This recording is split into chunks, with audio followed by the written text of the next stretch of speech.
Not going to do it.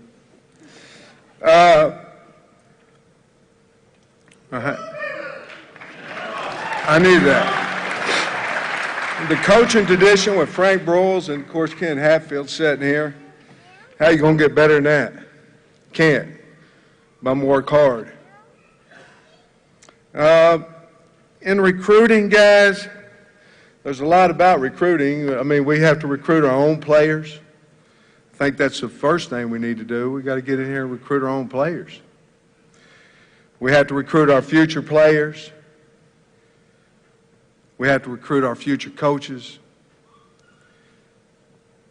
And we have to recruit our alumni and our past players. We need them all back to be Arkansas strong once again. I have had my phone, I don't know the number, but I have my new phone and my old phone. And I've had 500 plus messages from coaches you would be shocked, or you might not be, who want to come to the University of Arkansas.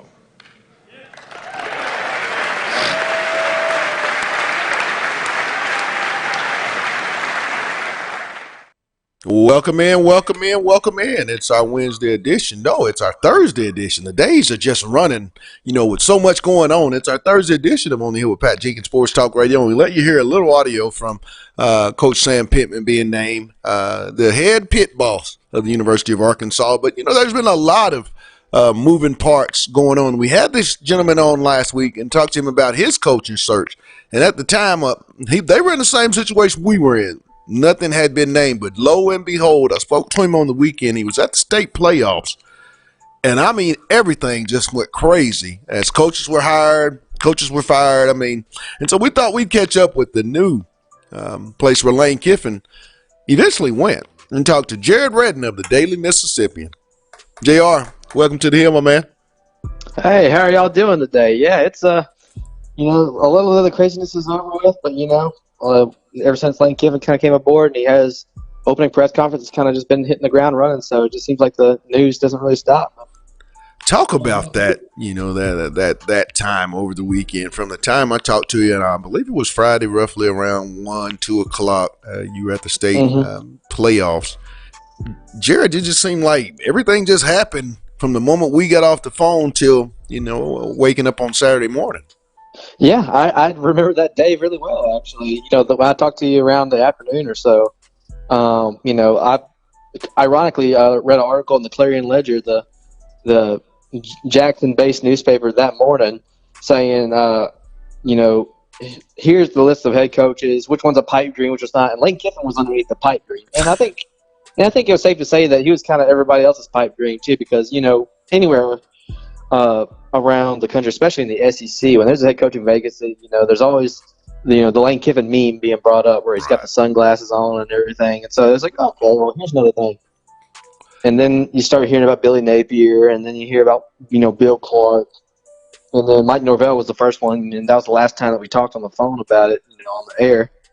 And then all of a sudden, everyone's saying that Lane Kiffin could be the guy, and Ole Miss was dropping hints themselves, and I was like, okay, this is a little strange, putting up train memes and stuff. And so I was like, okay. And then a little bit, lo and behold, all of a sudden breaking is Lane Kiffin. Now I had to rub my eyes a little bit to make sure I read that correctly. And lo and behold, he's the guy. And I think this kind of, ever since Keith Carter really took over as full time AD, it's kind of just up the confidence level in him from 0 to 60. I mean, probably 0 to 80, or it just seems like it's just got the fan base from apathy to all of a sudden we're going to win the SEC next year, which lo and behold that probably won't happen, but it's gotten the entire fan base really excited. His opening ceremony was packed. The one side of the pavilion was completely packed. They're selling half price alcohol.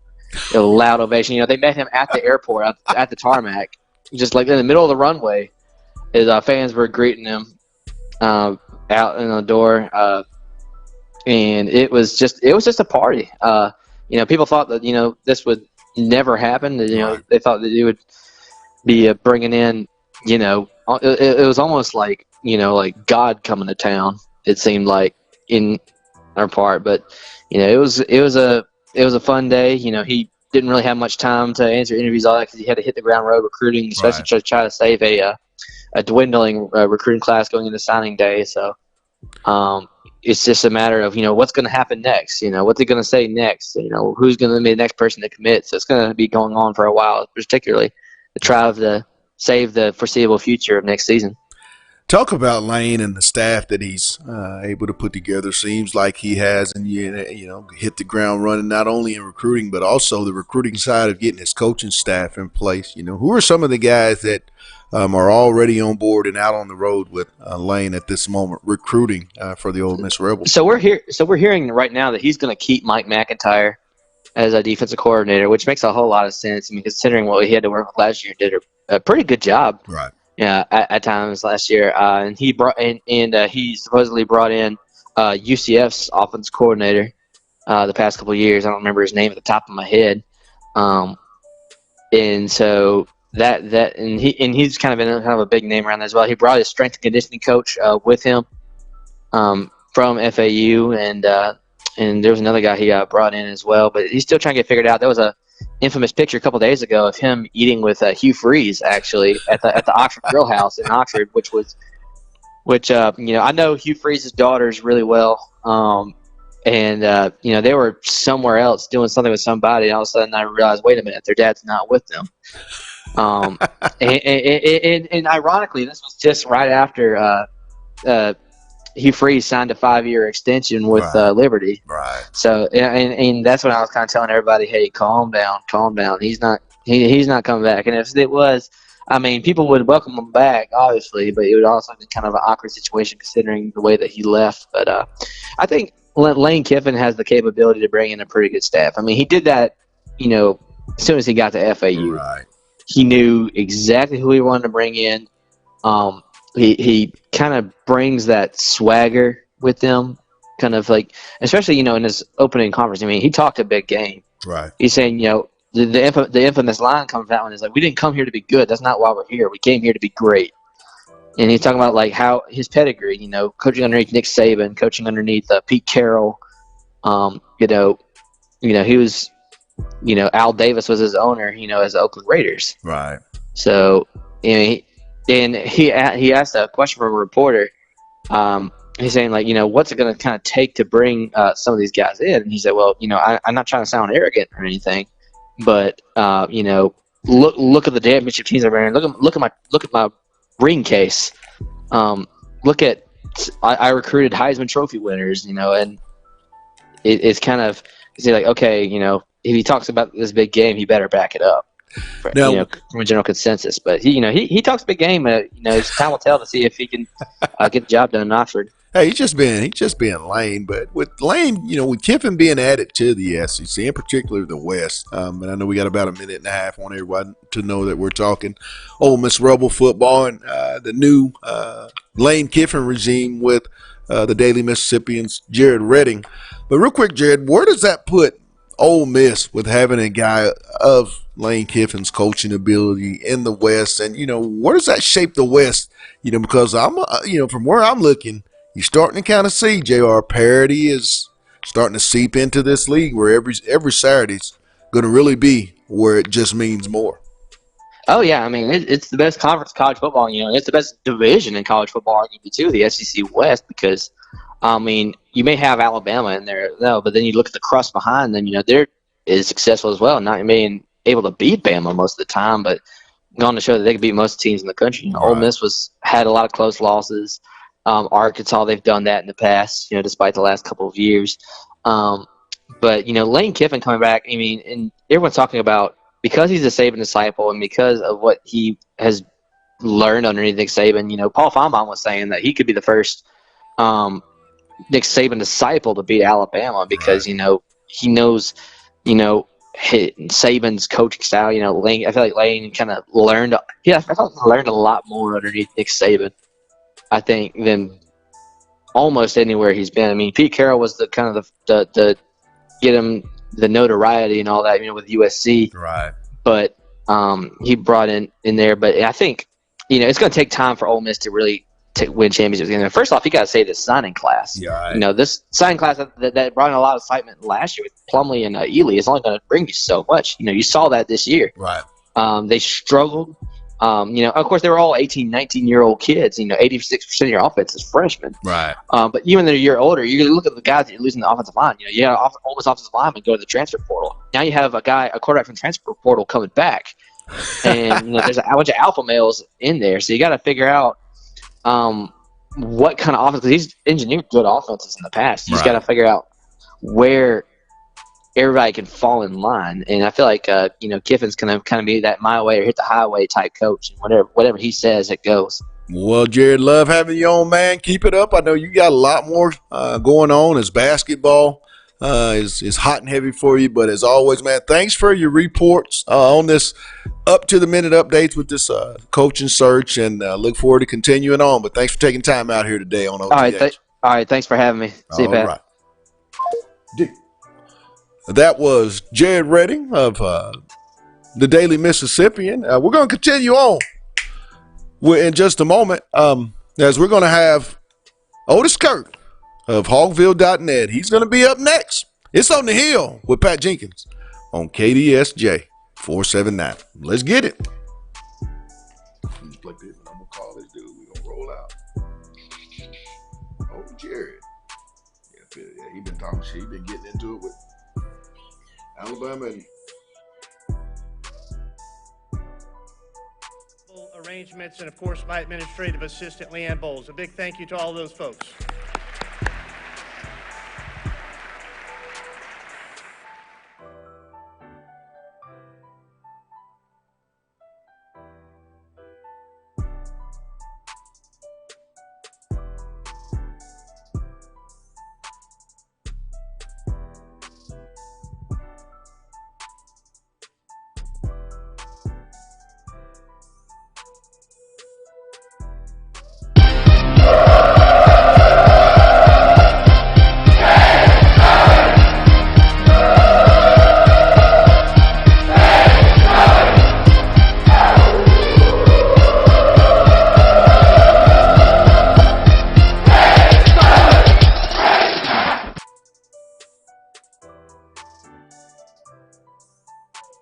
Welcome back. It's our Thursday edition of OTH here on KDSJ 479, and we're joined now as it's all about the new coaches.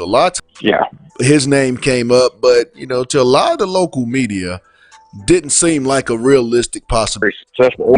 You got Pittman, and I'd much rather have Pittman than And I think, and then now I'm not going to lie, I wanted Lane Kiffin all along, but I think Arkansas made a great hire, and I think this. I didn't think it wasn't so much that I wanted Kiffin over Pittman. As I told you when you were talking about they might hire Pittman, you and the guy you met the other day at the press conference, I just didn't think they would do that. Right. But I was never against Pittman. I just didn't think it was going to realistically happen. But it did, and it has, and so very glad to have him. I think he checks off all the boxes.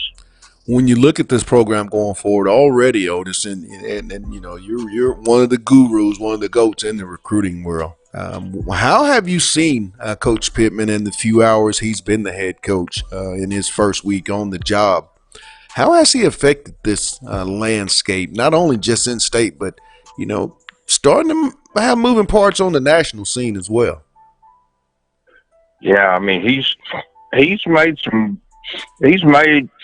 headway because he's getting business from kids that the previous staff had tried to get business from, and they hadn't committed to taking visits here. And he's going in there and he's made one official hire in Brad Davis, but he's got some idea on who he wants at some of these other positions, and and then of course Steve Caldwell and Justin Stepp, maybe even Ryan Cooper have been out working. I think Mark Smith's done a little recruiting, so they've got he's got his eyes on some coaches, and he may still end up with a person or two off of this staff eventually, but see what happens with the coaches he's eyes on. So we'll see. When you look at this group of offensive linemen, A pretty impressive group of young men that will be making their way to Fayetteville, I believe, Yeah. starting tomorrow. I mean, Arkansas, it's been widely advertised that, since Sam left, that offensive line hadn't been the bullies of, like so many teams had grown accustomed to seeing Right. Arkansas. These guys are coming in. Could you tell the listeners who some of the names are and maybe some possible, offensive line prospects that Coach Davis and Coach Pittman might have their eye on? Well, yeah, they've got Ray Curry Jr. coming in. He's committed to Missouri. Of course, Brad was there. Marcus Henderson from Memphis also is coming in this weekend from Memphis University. Those are two offensive linemen. When you think of offensive linemen, obviously they've been down talking to Robert Scott at Conway, but Chad Lindbergh is the name to keep in mind from Houston, who was committed to from Clear Creek, that was committed to Sam at Georgia. But that's a name to definitely keep in mind, is Chad Lindbergh. Brady Ward was here on a visit, if you remember, before. Right. And Arkansas, is still looking at him. They just offered Jalen St. Jean, the kid from St. Louis, who was committed to Coach Davis up at Missouri. Right. And he's from Trinity Catholic, and so they've offered him today. And so there's some of, that's just a few of the ones that, that's some of the main ones that he's really looking hard at. So we'll see how this all plays out, but I think they're definitely going to have an offensive line that will make people really take notice. And Pat, you and I have talked about this in the past, but I've never seen a position where 5 players, not one, but 5 players make up that position. Right. And it go downhill as fast as it did when Sam left here in 2015. It almost immediately went downhill, and that's unusual for a position that has 5 players. Right. You can have a Cam Newton and lose him, and you know there's going to be a drop off. Right. But when you have 5 players, and you get, and you got, it's just surprising that it went downhill as fast as it did, but it did. And that's a credit to Sam, that what he had built here. Right. And and he's going to build it back. He and Coach Davis. He's got some eyes on some coaches you and I have talked about. Will it be Barry Odom as the defensive coordinator? Right. Will Chad Scott be the defensive line coach? He's got his eyes on some coaches, and then obviously some of these offensive coordinators are out there. Jay Johnson, Colorado. Ken Dorsey is a quarterback coach for the Bills. There's a coach at Kansas that, offensive coordinator at Kansas. So there's some guys that they're looking at, hey, I'd be fine with Rich Rodriguez as the offensive coordinator.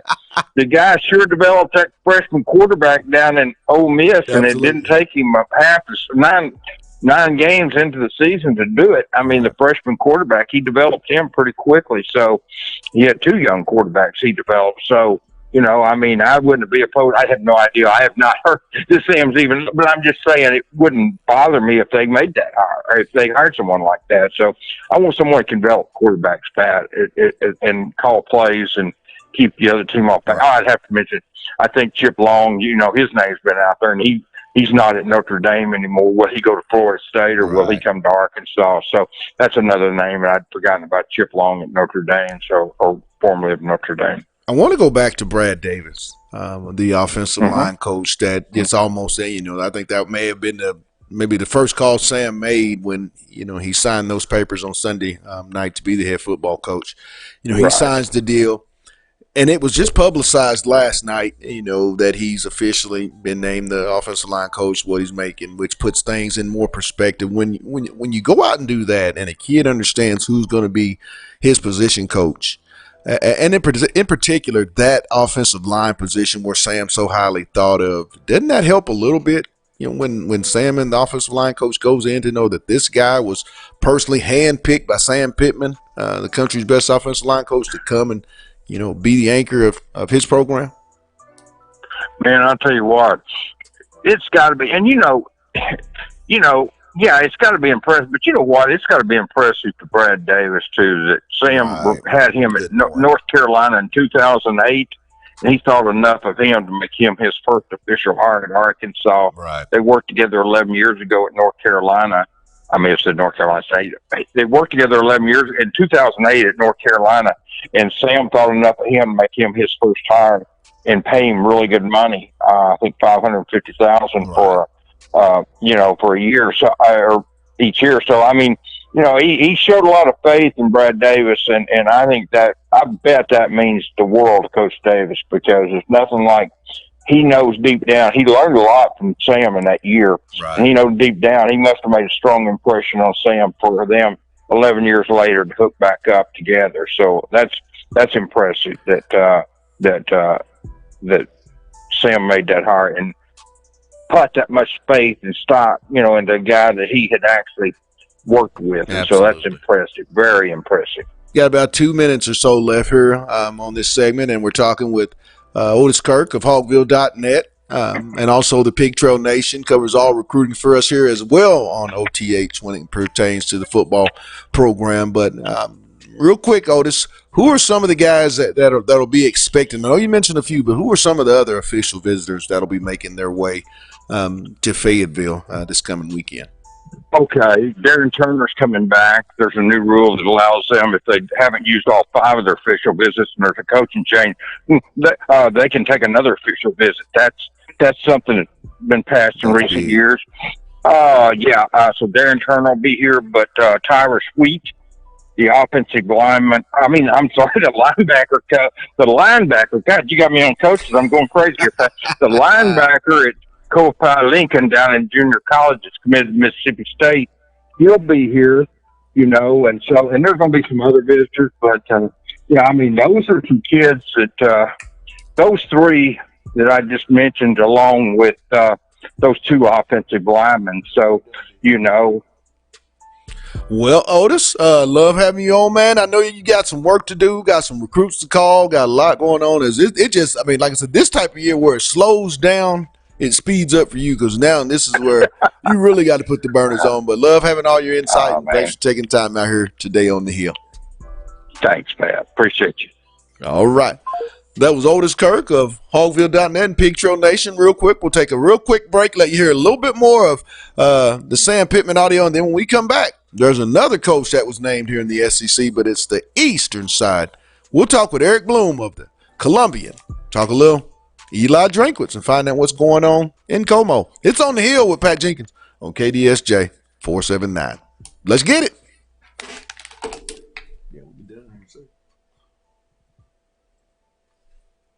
Now you can just take that. I got a little About drink. this opportunity, it reaffirmed to me what I believe about our program.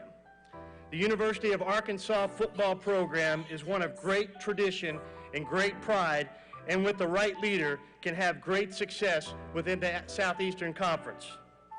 I know for many of us in the Razorback Nation, coaching searches can last much longer than we prefer.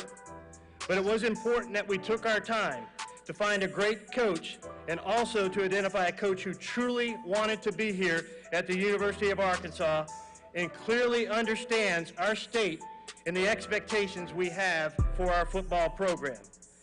It was important to find a coach that operates with the utmost integrity, both on and off the field, and hires a staff that carries the same positive attributes that they will carry on to our team on and off the field.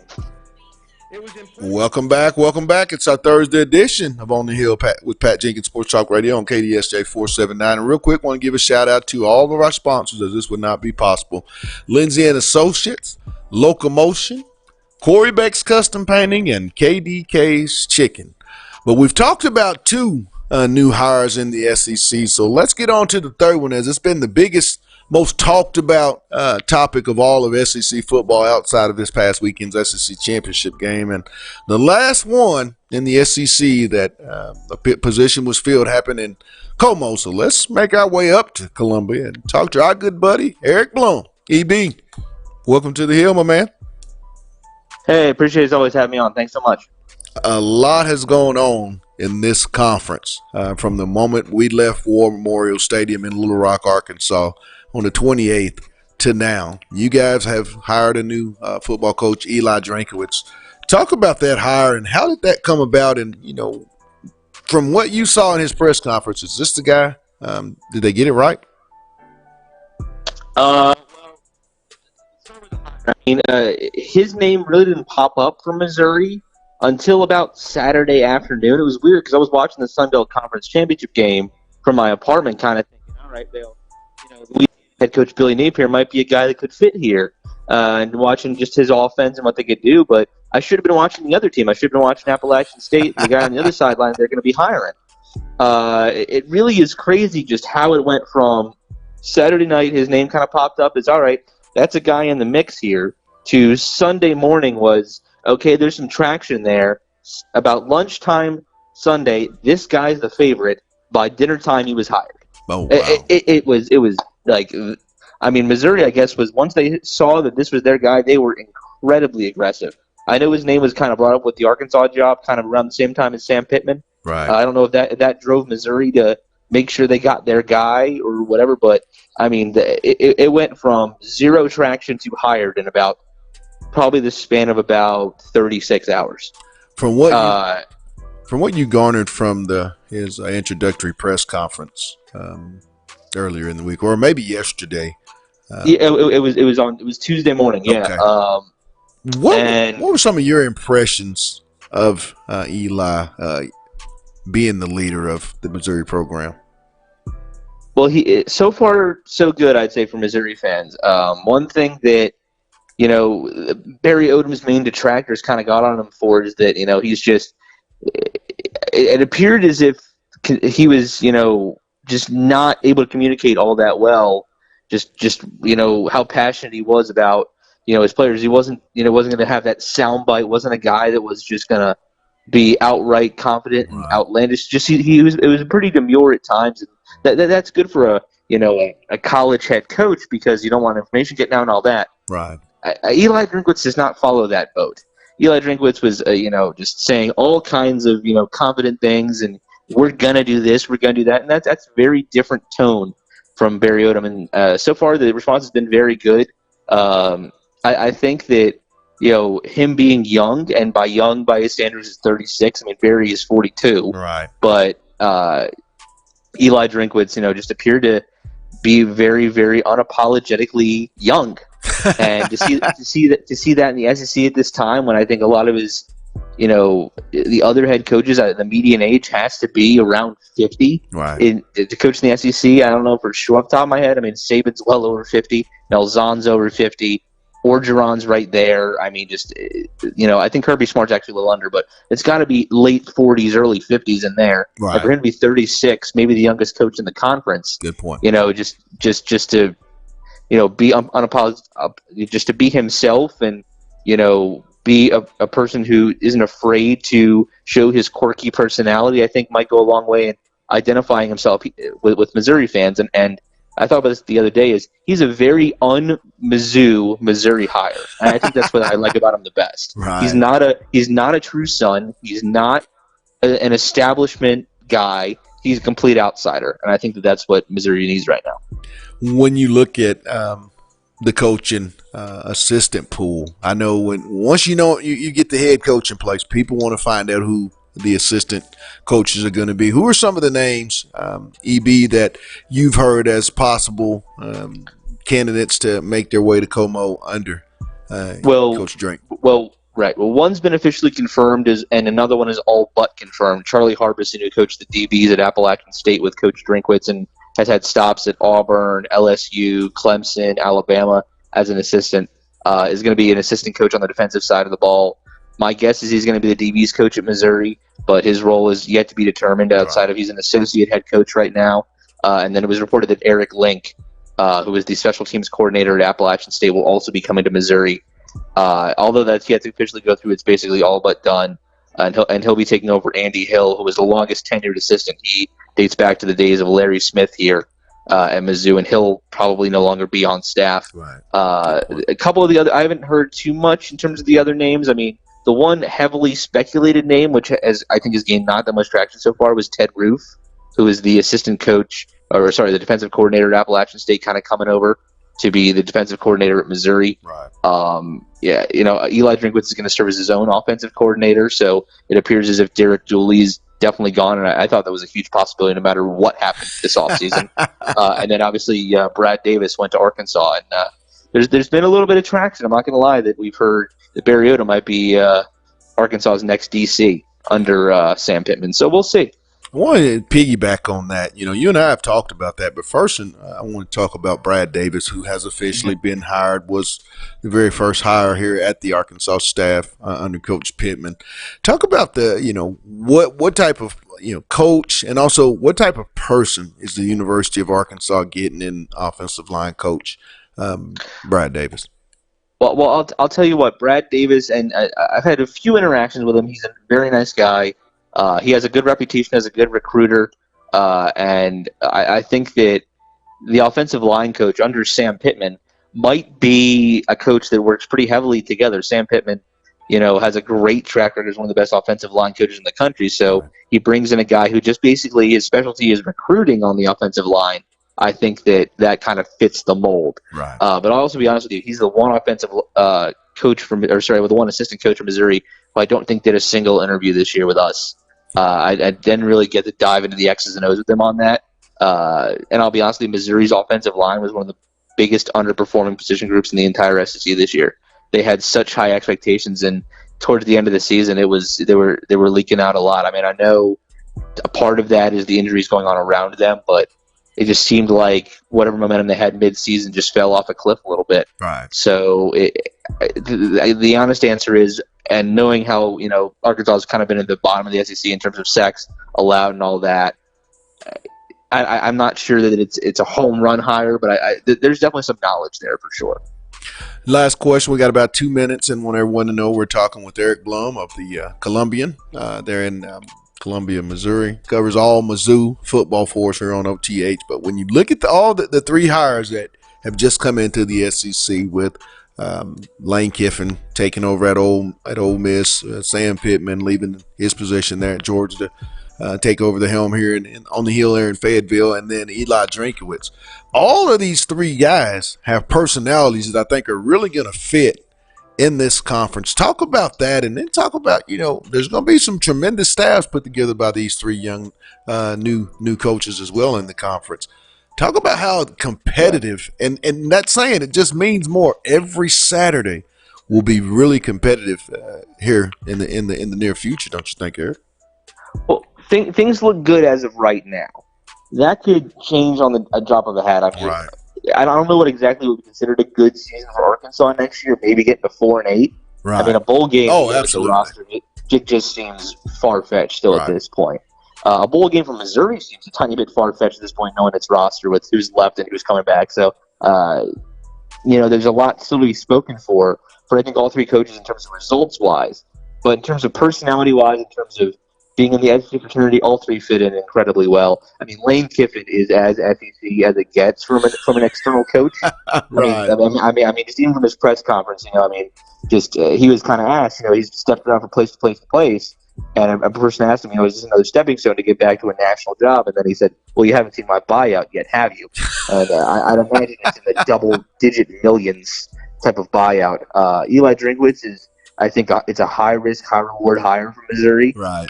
I think he's either going to shoot Missouri back to where it was 2013, 2014, get those SEC championship games, or it might take actually a couple steps back. One of the two, I think, will happen.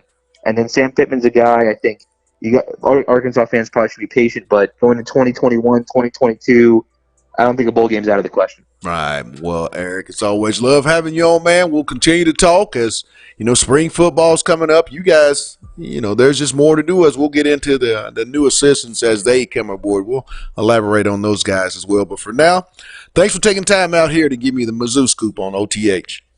Hey, appreciate you guys. Thanks as always. All right.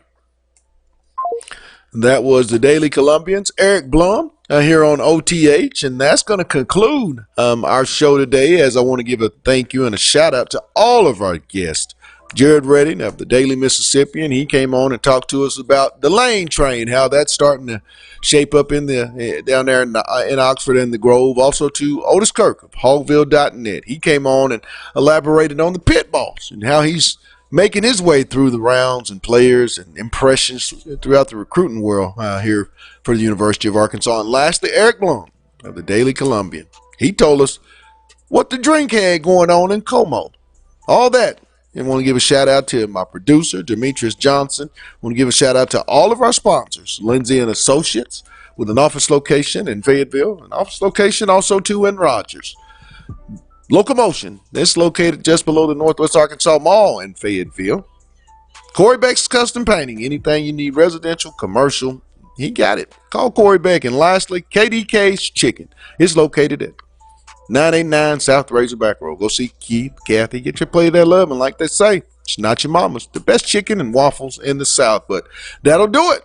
Until tomorrow, we'll be back with much, much more. It's On the Hill with Pat Jenkins on KDSJ 479. Let's get it. You guys have a blessed one. D, we done. D.